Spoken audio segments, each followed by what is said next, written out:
Hello everyone, welcome to star IQ के video platform पे आप सभी का बहुत बहुत स्वागत है। आज 16 जुलाई 2023 के हरियाणा करंट अफेयर इस पार्टिकुलर वीडियो में हम पढ़ने वाले हैं।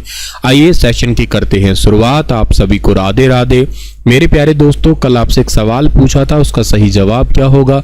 हरियाणा विधानसभा के लिए चंडीगढ़ को हरियाणा राज्य को कितने एकड़ जमीन देनी होगी? तो हरियाणा राज्य को टोटल देनी होगी 12 एकड़ जमीन। आप सभी को पता है कि हरियाणा राज्य के अंदर टोटल 2026 के अंदर ये सीटें हैं 126 हो जाने वाली है विधानसभा की। पहला परिसीमन हरियाणा में 1966 में हुआ था, तब सीटें केवल 54 थी। फिर अगले ही साल के अंदर बदलाव हुआ 1967 में, तब सीटें बढ़ के हो गई थी 81। और फिर बदलाव हुआ 10 सालों के बाद, यानी कि 1977 के अंदर बदलाव हुआ और फिर ये सीटें बढ़ के हो गई 90। वर्तमान में 90 सीटें और 17 सीटें जो है ना वो आरक्षित है। मतलब 17 जिले के अंदर कह सकते हो आप लोग, या 17 सीटें हैं वो आरक्षित हैं। अच्छा, इसके अलावा जो बदलाव होगा हमारे हरियाणा के अंदर वो 126 हो जाने की संभावना है 2026 के अंदर। 126 और 126 हो जाएगा। ये हो सकता है इससे अप एंड डाउन भी हो जाए। तो हरियाणा के पास में जो चंडीगढ़ के अंदर विधानसभा है पंजाब और हरियाणा की, उसमें जगह पड़ रही है कम। एक्चुअली 20 कमरे थे पंजाब के पास, हमारे जब बंटवारा हुआ था तब उन्होंने लिए थे, कहा था जब जरूरत पड़ेगी तो वापस लिए जा सकते हैं, लेकिन अब वो देने से मना कर गए हैं। और हमारे अब 90 विधायक हो चुके हैं के साथ में और भी सेक्रेटरी वगैरह होते हैं, तो उनको बैठने की जगह नहीं है। इस करके लंबे समय से हरियाणा 2020 से बल्कि संघर्ष कर रहा है इसके लिए कि अलग विधानसभा हो हरियाणा की। फाइनली अब मंजूरी मिल चुकी है और हरियाणा को 10 एकड़ की जमीन दी जाएगी केंद्र सरकार के द्वारा। इसके बदले में हरियाणा को 12 एकड़ जमीन देनी होगी आईटी पार्क के साथ लगती हुई। अच्छा, ये तो चलो ठीक बात है। लोकसभा की सीटें वर्तमान में तो 10 है और 2026 में बढ़ के ये 17 होने की संभावना है। राज्यसभा की सीटें वर्तमान में 5 है और ये 2026 में बढ़ के 7 होने की संभावना है। ये सभी संभावना है, ध्यान रखिएगा, ये टेंटेटिव है। अभी तक कोई एग्जाम में इनका सवाल कुछ आने की पॉसिबिलिटी कम ही है, तो आपको बस जस्ट फॉर नॉलेज याद रखना है कि हाँ सीटें बढ़ जाएंगी। हो सकता है ये 17 की 16 हो जाए या 18 भी हो जाए, वो 7 की 8 हो जाए या 5 की 6 हो जाए, ऐसे कुछ रह सकता है। तो अप एंड डाउन तो फाइनल तो आपको पता ही है कि 2026 तक होगा। जस्ट फॉर नॉलेज के लिए भी याद कर सकते हो। हाँ, ये वाले तीनों डेटा आपके लिए बहुत जरूरी होंगे, याद रखना। और चंडीगढ़ थोड़े दिन पहले करंट अफेयर में इसलिए आया था क्योंकि चंडीगढ़ का सेक्टर 18 है ना, वहां पे एक विरासत स्थल खोला गया था, अगर याद हो तो आपको। विरासत स्थल, ठीक है ना, विरासत स्थल जो ना इसका उद्घाटन हुआ था और ये रक्षा मंत्रालय के द्वारा किया गया था। रक्षा मंत्री राजनाथ सिंह और के अलावा इंडियन एयर फोर्स है एयर कमांडर चीफ थे जिनका नाम वी.आर. चौधरी साहब थे। यहाँ पे बहुत पुराने जो एयर फोर्स के अंदर यूज किए गए हथियार जैसे कि MiG-21 है या कुछ और भी जितने भी अधिकार जो अभी यूज नहीं किए जाते, उनकी प्रदर्शनी लगाई जाएगी। इस टाइप का ये विरासत स्थल पूरे भारत का पहला ही है अपने आप में, तो काफी इंपॉर्टेंट है, जरूर याद रखिएगा। चंडीगढ़ शहर की स्थापना किसने की थी? ली कार्बूजियर ने की थी, जो कि फ्रांस के आर्किटेक्ट थे। और इसके अलावा चंडीगढ़ को पंडित जवाहरलाल नेहरू जी के सपनों का शहर भी कहा करते हैं। एक नियोजित शहर माना जाता है, पहले से प्री प्लान्ड है, पहले से ही डिजाइन करके तैयार करके इसको बनाया है। तकरीबन इसको पूरे बनाने में जो है ना 8 साल लगे हैं कंप्लीट होने में। इसको 1960 में बन के तैयार हुआ है लगभग एक पूरा। आइए आगे बढ़ते हैं। उससे पहले आपको बता देना चाहता हूं कि अगर आप मुझसे हरियाणा जीके फुल डिटेल से पढ़ना चाहते हैं तो थ्योरी प्लस एमसीक्यू बैच है, हिम्मत बैच है, स्टार आईक्यू एप्लीकेशन पे ऑनगोइंग है, आप इसे ले सकते हैं। और पीडीएफ और विद बाइलिंगुअल डेटा आपको इसके अंदर मिलने वाला है।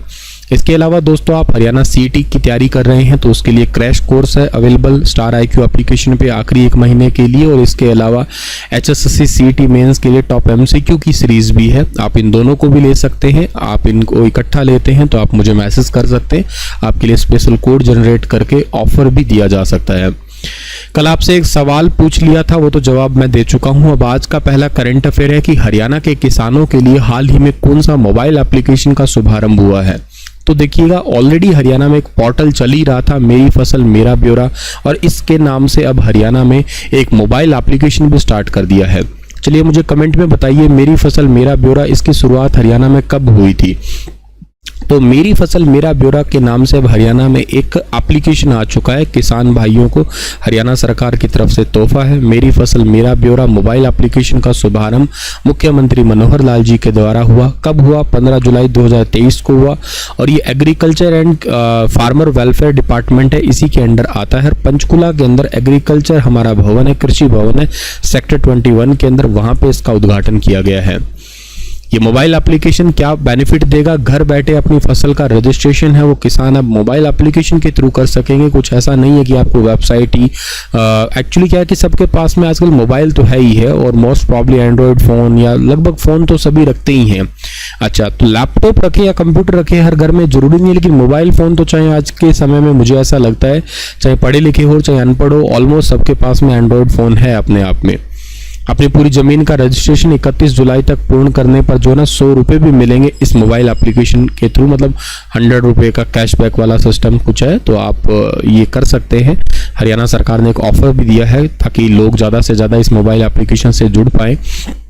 अन्नदाता भाइयों के लिए मेरी फसल मेरा ब्यौरा मोबाइल एप्लीकेशन हरियाणा सरकार ने स्टार्ट किया है, जिससे किसान भाई कभी भी कहीं भी एक ही मोबाइल पे एक क्लिक के माध्यम से अपनी पूरी फसलों की जानकारी है वो ले सकेंगे आसानी से।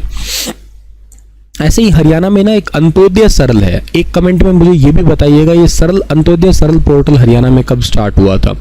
यह सरल का मतलब है simple, all inclusive, real time, action oriented, long lasting. Haryana में तकरीबन जो है ना सारा डिपार्टमेंट है डिजिटलाइजेशन के रूप में जा ही रहा है। Complete digitalisation, over 600 plus services Haryana में, लगभग 600 से ज़्यादा सर्विसेज है ना, उनका 100% डिजिटलाइजेशन हो चुका है, डिजिटलीकरण हो चुका है।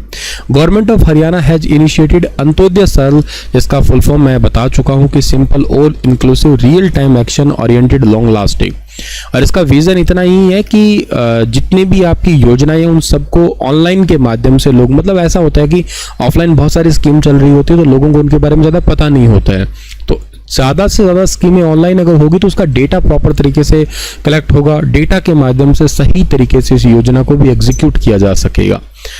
ये है गरीब परिवारों को ऊंचा उठाने के लिए एक योजना है, ट्रांसफॉर्मिंग सिटीजन सर्विसेज डिलीवरी इन हरियाणा।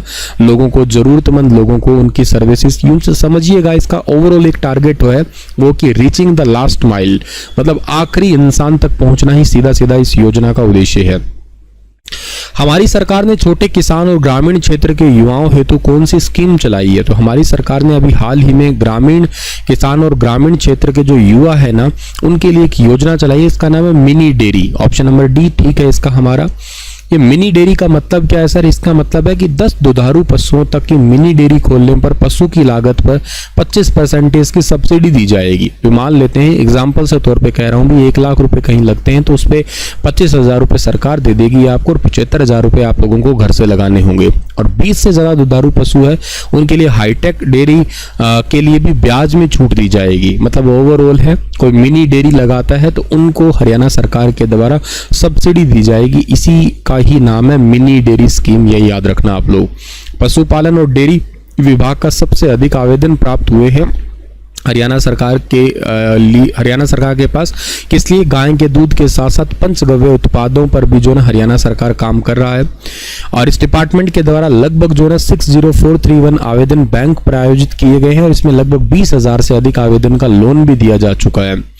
आपको मैं बता देता हूं गाय से संबंधित कि हरियाणा में देसी गाय को खरीदता है, जैसे कि हरियाणा नस्ल है, कपिला नस्ल है, तो उनके लिए 25,000 रुपये दिए जाते हैं और जीवामृत घोल के लिए लगभग 3,000 रुपये ड्रम के लिए दिए जाते हैं हरियाणा के अंदर। हाल ही में अच्छा एक बात और याद रखना कि ये प्राकृतिक खेती से संबंधित सारी चीज़ें भी हरियाणा कोशिश कर रही है। प्राकृतिक खेती की ट्रेनिंग के लिए 3 नए सेंटर ऑफ एक्सेलेंस सेंटर बनेंगे या ट्रेनिंग सेंटर बनेंगे। एक तो कहाँ बनेगा? एक बनेगा HAU में, हरियाणा एग्रीकल्चर यूनिवर्सिटी में बनेगा। एक बनेगा हमेटी जींद के अंदर बनने वाला है, ये हिसार में बनेगा जींद में। एक बनेगा मांगेयाना, कहाँ पे बनेगा? ये सिरसा के अंदर बनने वाला है। तो 3 प्राकृतिक केंद्र बनने वाले हैं हरियाणा में किसानों को सिखाने के लिए प्राकृतिक खेती कैसे की जा सकती है। हाल ही में हरियाणा सरकार ने किस जिले में 100 बिस्तरों वाले तपेदिक व कार्डियोपल्मोनरी रोग राज्य संस्थान निर्माण को मंजूरी दी है? तो अभी हाल ही में हरियाणा ने अंबाला के अंदर जो ना 100 बिस्तरों वाले तपेदिक और कार्डियोपल्मोनरी रोग राज्य संस्थान निर्माण को मंजूरी दी है, यानी कि ऑप्शन नंबर बी इस सवाल का बिल्कुल ठीक रहेगा। एक्चुअली अभी हाल ही में हरियाणा सरकार की तरफ से हाई पावर परचेज कमेटी की एक बैठक हुई थी, उसमें लगभग 620.88 करोड़ की खरीद और टेंडर की मंजूरी मिली है। उसमें से ये है एक योजना।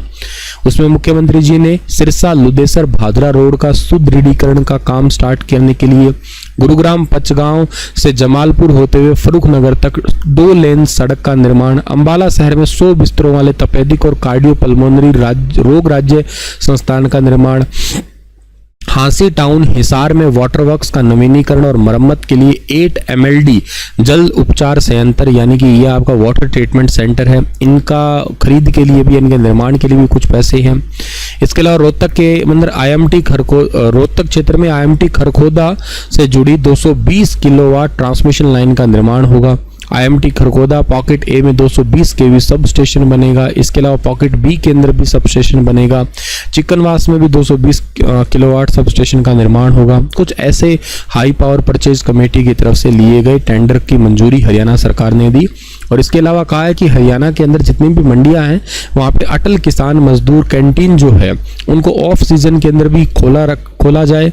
25 मंडियों में अटल किसान मजदूर कैंटीन संचालित है हरियाणा में। 10 रुपए में इनको भोजन दिया जाता है और 15 कैंटीन मंडियों में स्थापित करने का प्रस्ताव अभी जरूरी स्टार्ट कर दिया गया है, जो जल्दी स्टार्ट कर दिया जाएगा।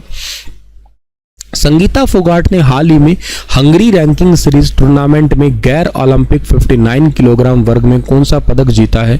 तो अभी हाल ही में कांस्य पदक जीता है। सेमीफाइनल में हार गई थी ये, ठीक है ना। और ये याद रखना है, संगीता फोगाट बजरंग पूनिया की वाइफ है एक्चुअली ये, और फोगाट सिस्टर में तो खैर बहुत फेमस है ही है। जंतर मंतर पे अभी थोड़े दिन पहले भी बहुत ज़्यादा फेमस हुए थे। ब्रजभूषण शरण सिंह के विरोध प्रदर्शन किया था 5-6 पहलवानों ने। उनमें से गैर ओलंपिक 59 किलोग्राम वेट कैटेगरी में इन्होंने रिसेंटली अभी कल ही के दिन हंगरी रैंकिंग सीरीज टूर्नामेंट के अंदर कांस्य पदक जीता है ये। और स्टार्टिंग में ये हार गई थी लेकिन सेकंड मैच में ये जीत गई थी, ठीक है ना। इन्होंने अपने ट्वीट भी किया है और कहा है कि ये मेरा मेडल जो है ना, ये संघर्षशील महिलाओं को समर्पित करती हूँ मैं ये, ठीक है ना। और इसके अलावा जो है ना, ये सेमीफाइनल मैच हारी लेकिन अंडर 20 विश्व चैंपियनशिप की रजत पदक विजेता हंगरी की युवा विक्टोरिया बोर्सोस के विरुद्ध कांस्य पदक जो है ना इन्होंने जीता था। हरियाणा में किस योजना के तहत तकरीबन 20 लाख परिवार या 20 लाख गरीब परिवारों को 20 रुपए प्रति लीटर के हिसाब से फोर्टिफाइड सरसों तेल देने का निर्णय किया गया है?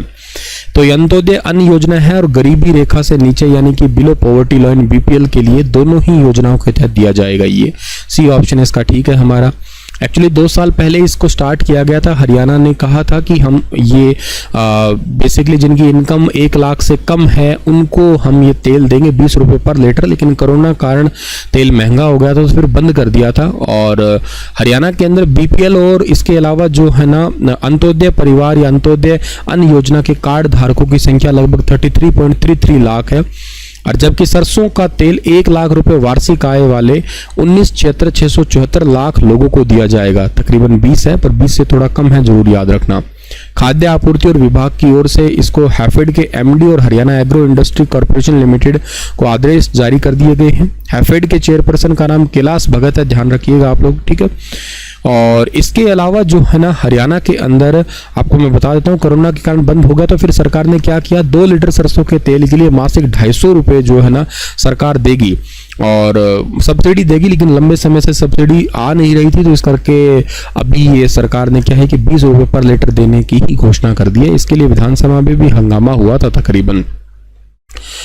और बोतल के ऊपर ये भी लिखा होगा कि नॉट फॉर सेल, ये सेल के लिए नहीं है, ये केवल और केवल जो है ना ऐसे लोगों के लिए ही डिस्ट्रीब्यूट करने के लिए ही होगा ये आपका, ठीक है ना। तो तकरीबन हर महीने 20 से 30 लाख लीटर के बीच स्टोर और फोकल पॉइंट पर तेल जो है ना पहुंचेगा हरियाणा सरकार के द्वारा। और ये खुला तेल नहीं बेचा जाएगा, बॉटल्स पे होगा, ये भी याद रखिए। और बॉटल्स के ऊपर नॉट फॉर सेल भी लिखा होगा स्पेशली।